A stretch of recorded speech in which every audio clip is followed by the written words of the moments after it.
Vente a viajar conmigo por el tiempo a los felices años 20, a los locos 20, una década favorita para muchos, pero sobre todo una época determinante en el siglo pasado. La Primera Guerra Mundial acaba de acabar y el mejor sitio donde tú te podías encontrar era en Estados Unidos, una nación en la que se respiraba alegría, positividad, prosperidad, los sueños se te podían cumplir, era la tierra de las oportunidades, si no era ni negro ni nativo, pero hasta pobre podías ser, porque en un nuevo rico tú te podías convertir así de la noche a la mañana. El 45% de la producción mundial procedía de Norteamérica. Te encontraba en la primera potencia del mundo. ¿Y esto por qué fue así?, me pregunté yo. Pues resulta que en la Primera Guerra Mundial, cuando Estados Unidos entró a la guerra, mientras que las batallas gordas de sangre se libraban en el antiguo mundo, ellos, en una moto de polvo, en el otro lado del Atlántico, le vendían armamento y cosas de primera necesidad a los de la guerra, ¿no? A los que se estaban dando de hostia. Esto hizo que Estados Unidos subiera, que los otros bajaran, no solo se empobrecieran, sino que tenían deudas ya con Estados Unidos, que le había dejado dinero y cosas para la guerra. Total, que estos fueron los felices años 20. La gente veía construir edificios que rascaban el cielo. El humo del tabaco se mezclaba con el humo de las fábricas. Yo no sé vosotros, pero yo daría años de vida por pasar solamente una noche en esa calle de Nueva York siendo rica para embriagarme, enamorarme y Dios sabe qué. Pero muy alejada de las luces de neón de Nueva York, en un pequeño pueblo de Carolina del Norte, es donde nace nuestra protagonista, en el 1922, Ava Gardner. Nació el 24 de diciembre de 1922. No le gustaba un pelo compartir su cumpleaños con Jesucristo en un pequeño pueblo, como ya he dicho, de Carolina del Norte llamado Grafton. Y su familia se dedicaba a la recolección de hojas de tabaco. Tiene sentido porque eso es lo que hacían en el sur de Estados Unidos. Cosas de esas, de campo. Era la pequeña de 7 hermanos, por lo que fue un poquito mimada, pero ella nació y creció en un ambiente positivo. Siempre jugaba con su hermano Jack y con los hermanos de este, y al juntarse con tantos niños y con tantos hombres desde que era pequeña le llevó a ser bastante masculina. Más allá de lo que podamos pensar, esto era así, ella era muy masculina. Ella jugaba, por ejemplo, de pequeña con ellos a ver quién escupía más lejos. Y encima en un pueblo, pues bueno, era una cateta, marimacho, Ava Gardner, muy fuerte. Ella tuvo que empezar a ayudar a su familia en el campo. No le faltaba de nada, pero cuando cumplió 8 años vino la crisis. Se fue toda la mierda. Lo empezaron a pasar mal, así que se empezaron a mudar muchas veces. Su padre no daba la talla, así que Molly, la madre, fue la que tuvo que sacar a toda la familia para adelante. Después pasaron los años, ella aprendió mecanografía, que es muy típico, siempre se ve en las películas. Ahora, ¿sabe? O esto, o el telefonista. Después su hermana Beatriz se casó, como no, y se independizó. Y a que no sabéis dónde se fue, a Nueva York. Y allí que se fue Ava Gardner con ellos para buscar trabajo, buscarse la habichuela en la gran ciudad. Y aquí es donde actuó el destino, porque el marido de la hermana era fotógrafo, Larry Tarr, y tenía un estudio en Nueva York. Obviamente no fue indiferencia a la gran belleza de esa joven de 18 19 años y la cogió de modelo para hacerle fotos. Puso la foto en el escaparate y aquí fue donde pasó. Un cazatalento de la Metro Goldwyn Mayer pasaba por ahí. Vio la foto en el escaparate que se cree que era esta. No se pudo aguantar la gana y entró a preguntar por ella. Cuando le preguntó a Larry Tarr, le dijo que era su cuñada. Y ya de aquí empezó todo. Cuando le hicieron la primera audición fue un desastre, una vergüenza, no sabía hacer nada. Le quitaron el audio a la audición para mandársela a los jefes porque tenía un acento sureño muy marcado. Louis B. Mayer dijo: no sabe hablar, no sabe interpretar, pero es maravillosa. Todos se enamoraron de ella, la ficharon y se la llevaron a los estudios California. Vamos, que le ponía a todos cachondos. Aquí ella llegó en una época de transición para la Metro Goldwyn Mayer porque no le estaban dando muchos papeles protagonistas a las mujeres, pero de todas maneras ellas no se lo iban a dar. A ella la tenían como guapa útil. Era el típico pibonazo que ponían de fondo o de en primer plano, pero una mujer que no tenía mucho texto, en un personaje que no tuviera mucho texto, cuando necesitaban que en una película le saliera una tía súper hiper guapa, impactante. En esta época lo que hizo para mantenerse fue posar para varias revistas y así. Ella lo odiaba, no le gustaba nada, pero lo tenía que hacer. Y aquí es donde su vida da un vuelco y se hace más conocida, y diréis vosotros, porque le dieron un super papel en una super película. No, por ser la mujer de... Hablemos de Mickey Rooney. Mickey Rooney era un ídolo adolescente, el Justin Timberlake de la época. Había hecho ya varias películas de éxito, era actor y era divertido, ruidoso. Las mujeres no se fijaban en él por el físico precisamente, se fijaban en él porque era divertido, escandaloso y porque tenía fama y dinero, naturalmente. Así que ellos se conocieron, supongo que ahí por ahí andando en los estudios, y él, como no, como todos, se volvió loco por ella. Ella no quería absolutamente nada, no le interesaba, pero aquí es donde parece que entra su hermana a decirle, muy interesada ella, porque a la hermana sí le gustaba el tema este del show business, pero a ella no, a la fama y todo eso a ella no le interesaba, pero la hermana sí. Entonces le dice, nena, vete con él, cásate con él, te interesa, vas a ser más conocida, él es famoso, te pueden dar más papeles, etcétera, etcétera, etcétera. Y supongo yo que Eva, que era joven, hombre, hay que tener cierta consideración con ella, pues no sé, no tendría tanta personalidad ni tanto carácter, pues se casó. Después de mucho cortejarla, ella se casó. Y aquí es donde tiene lugar una cosa muy interesante, y es que ella era virgen, perdió la virginidad con Mickey Rooney en la luna de miel. Dicen que era la única virgen de Hollywood. Y todo el mundo infravaloraba las capacidades íntimas de este hombre, pero ella dijo que no, salió a su defensa y dijo que no, que había quedado muy satisfecha, que sabía que había dado la talla en la primera noche y que no le había desagradado.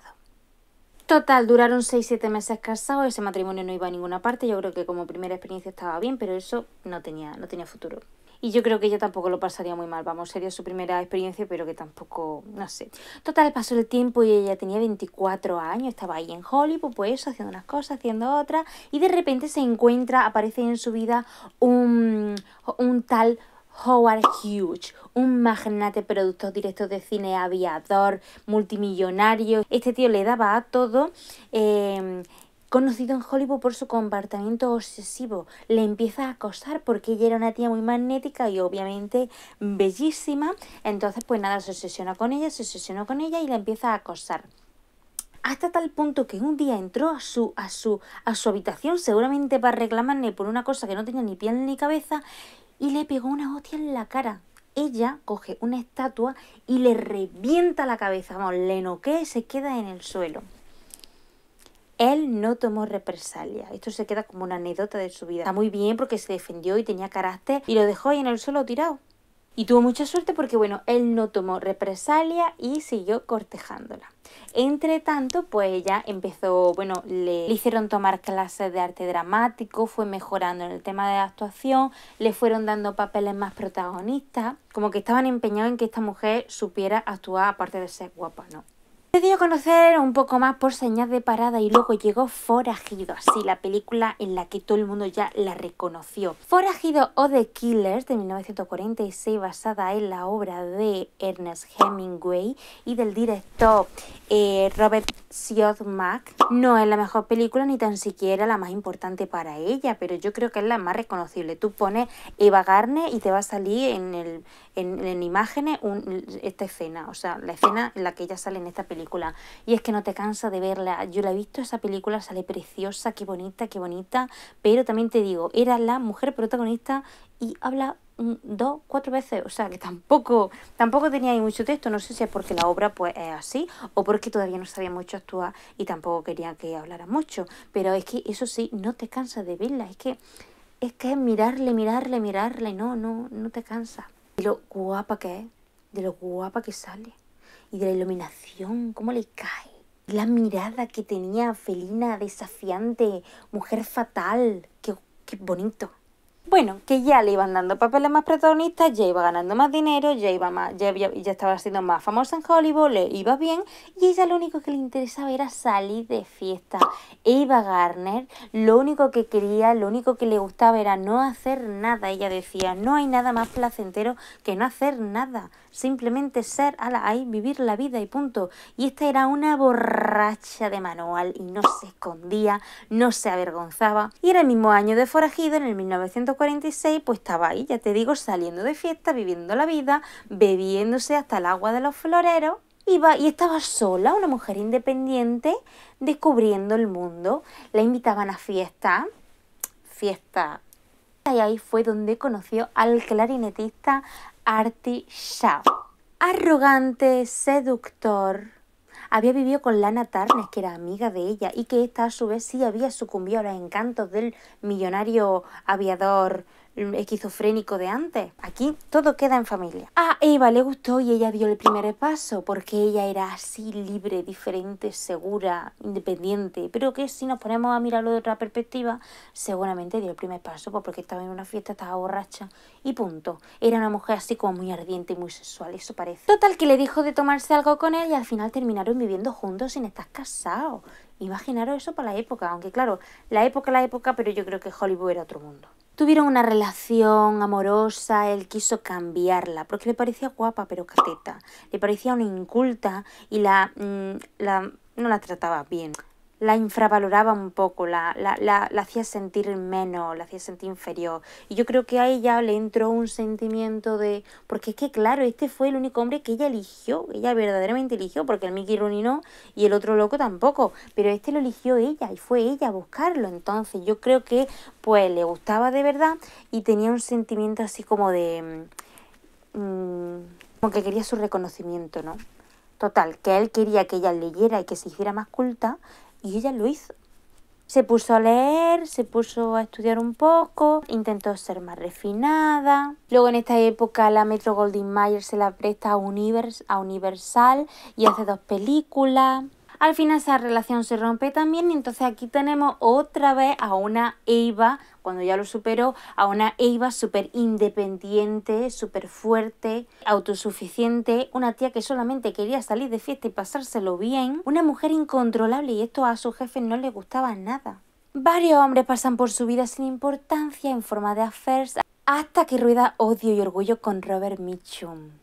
Tienen un romance entre bastidores, pero él estaba casado. Por eso, entre bastidores. Y aquí ya se empieza a ganar una fama de rompehogares. Y después de esto llega la película más importante de su vida, la que sería su favorita no solamente por el rodaje, sino por lo que significó en su vida. Pandora y el holandés errante, que la grabaron en España. Dice, de todas las malditas películas que rodé, esa cambió mi vida. Salió por primera vez de Estados Unidos, conoció Inglaterra, conoció España y se enamoró de estos 2 países, pero sobre todo de España. Ahí ya pasaría prácticamente el resto de su vida, saliendo de fiesta, disfrutando de los toros, de los toreros, de la cultura, de la gente, los paisajes, del clima, del franquismo. De su película más importante llegó su amor más importante. Tocaba hacer las maletas y volver a Estados Unidos. Esta historia comienza en una de esas noches hollywoodienses en las que los ricos y los famosos se iban de fiesta para beber y disfrutar de la vida. Pues ahí que estaba Ava Gardner con Lana Turner, eran amigas, y Lana Turner parece que había tenido un lío con Frank Sinatra. Eso a ellas no le importaba, eran muy amigas, tenían una amistad muy pícara. De hecho, ellas competían cada noche para ver quién se llevaba a qué hombre. Y en una de esas, Lana Turner le dice a Ava Gardner, ¿sabes que le ha gustado a Frank Sinatra? A lo que ella contesta, no me gustan los arrogantes, es súper piltrafa, me da asco, no me gusta. Pero ¿qué pasó? Que el Frank Sinatra se empeñó en ella, así que después de mucho pico pala, consiguió una cena con ella. Lo que empezó en una indiferencia máxima de parte de Ava, terminó en un intercambio de miradas lujuriosas, en una química, eso decía el camarero, que no se podía ni aguantar. Yo sé lo que le pasó a Ava Gardner en este momento. ¿No ha pasado alguna vez que no sé, veía a alguien y no despierta absolutamente nada, pero luego hablas con él y de repente dices, madre mía, pero qué es esto que estoy sintiendo dentro de mí? Y resulta que os gusta. lo mental superó a lo físico.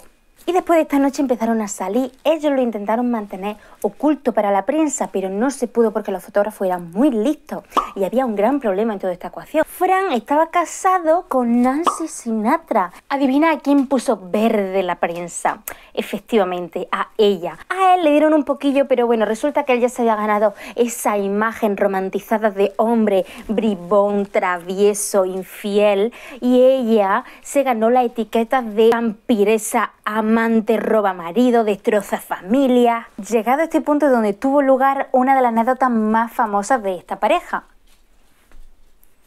Y es que Fran no sabía si divorciarse o no, le pesaba un poquito. Claro, tenía 2 hijos con Nancy Sinatra, así que no sabía qué hacer, estaba muy a gusto él ahí con las 2. Pero Eva acertó y le dijo, aquí te quedas, y se fue. No solo se fue, sino que se fue a cenar una noche con su ex marido Artisao, el clarinetista. A eso que Frank le llama justo en ese momento, que ella le dice, nene, ¿qué haces? ¿Para qué me llamas si yo ya te he dejado? Y él le contesta, no, te llamo porque allá donde voy ya no te voy a poder ver, así que es para despedirme. ¡Pum! Y suena un disparo. En ese momento, Ava, loca, perdida, dice, madre mía, ¿qué ha hecho? Que se ha muerto, que se ha suicidado, que se ha matado. Coge a la policía y va al apartamento de él. No, perdón, va al hotel donde él se estaba hospedando. Y cuando abren la puerta, se lo encuentran ahí, en la cama, vivo, leyendo un libro tan plácidamente, tan a gusto, y había un agujero de bala en el colchón. Supongo que en ese momento la Eva se cagarían todos sus muertos y él preguntando, ¿pero qué os pasa? ¿Pero qué os pasa? ¿Por qué entráis así?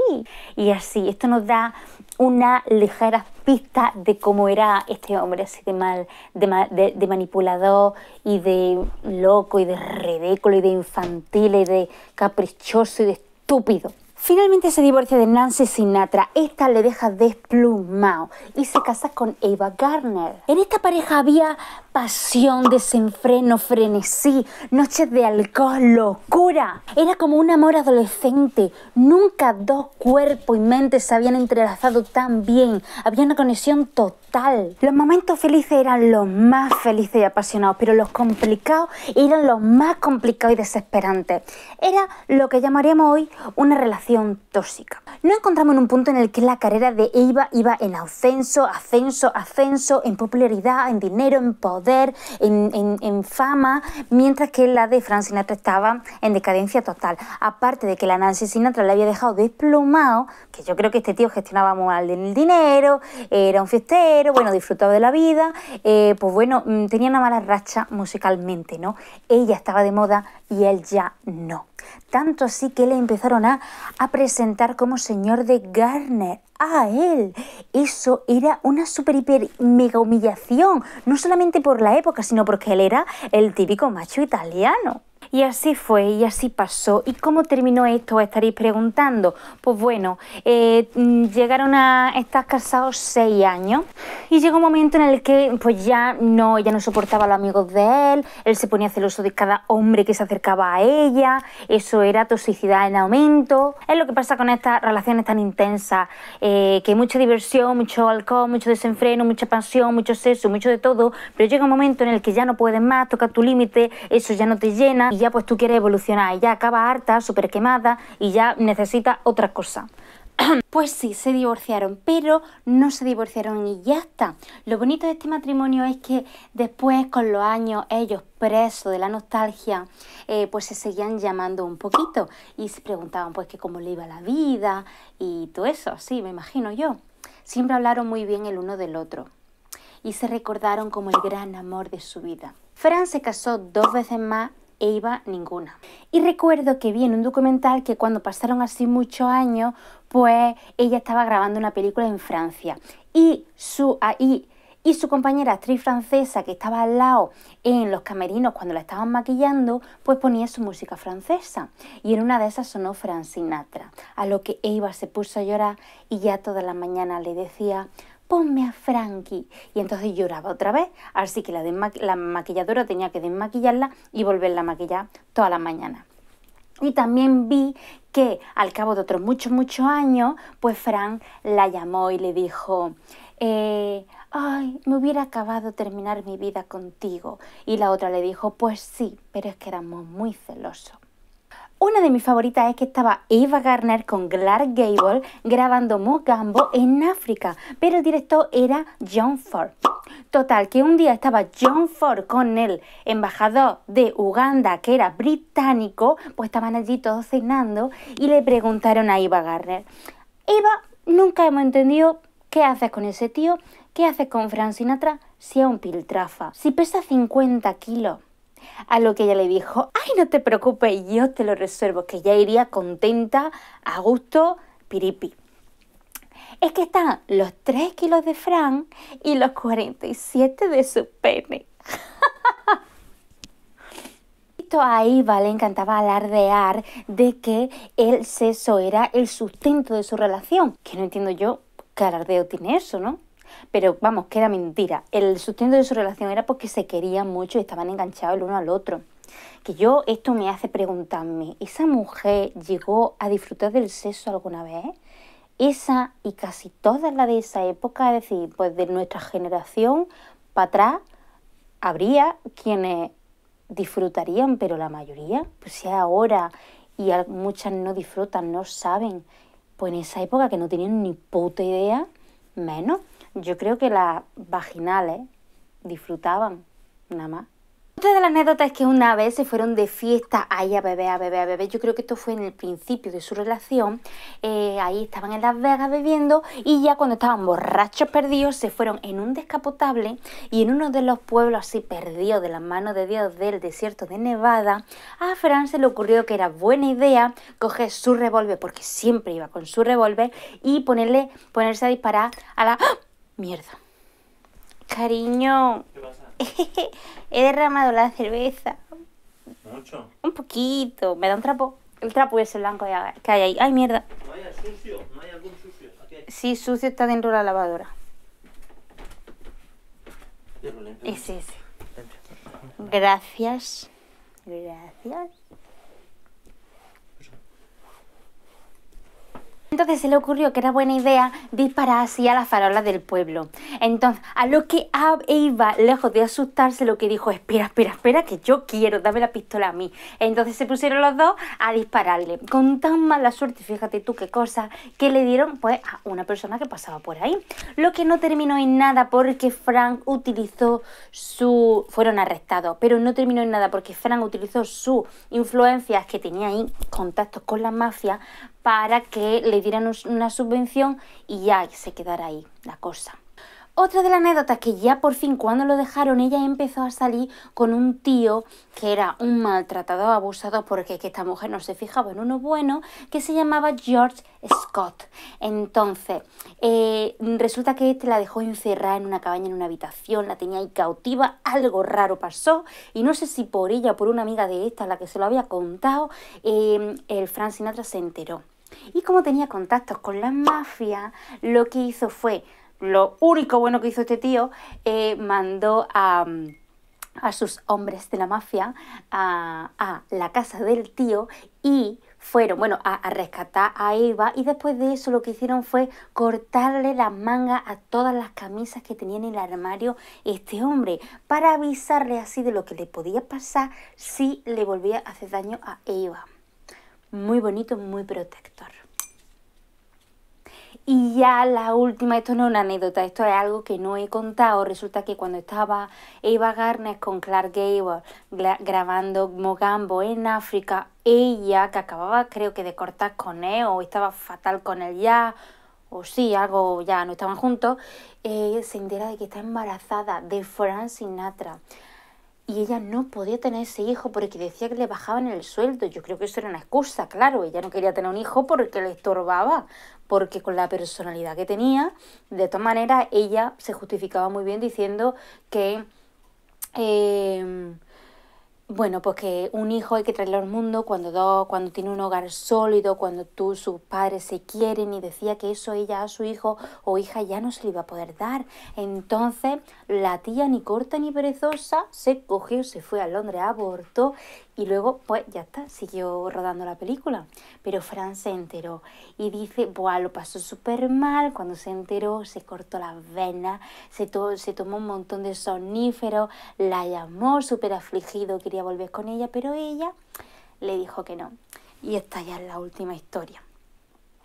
Después de la ruptura con Frank Sinatra, Eva se mudó a España, así hacia los años 60. Ella buscaba huir del acoso de la prensa y tal. Entonces ahí se pegó una fiesta, una vida de exceso, trabajaba pues poco. Y pues nada, hacía todas las cosas que he dicho antes. Se iba a los toros, se emborrachaba, se iba a los toros, se iba a las ferias. Hay fotos de ella en la feria de Sevilla, que ella he puesto antes, muy chula. Y nada, disfrutando de la vida bohemia de Madrid. Era vista como una mujer sofisticada, fascinante y libre. Y aquí yo vi una anécdota sobre, bueno, cuando ella vivía tantísimo en Madrid, pues siempre se iba en taxi al hotel o a su casa, que por cierto se compró una casa en La Moraleja, creo. El taxista que la llevaba, no sé, hay como varias historias, ¿no? Como que ella iba muy borracha y se bajó del taxi y la lió pardísima de lo borracha que iba. Luego también hay otra historia que dice que el Fari, en la época en la que era taxista, antes de ser lo que fue, que no sé exactamente qué fue ese hombre, un día coincidió en el taxi con ella.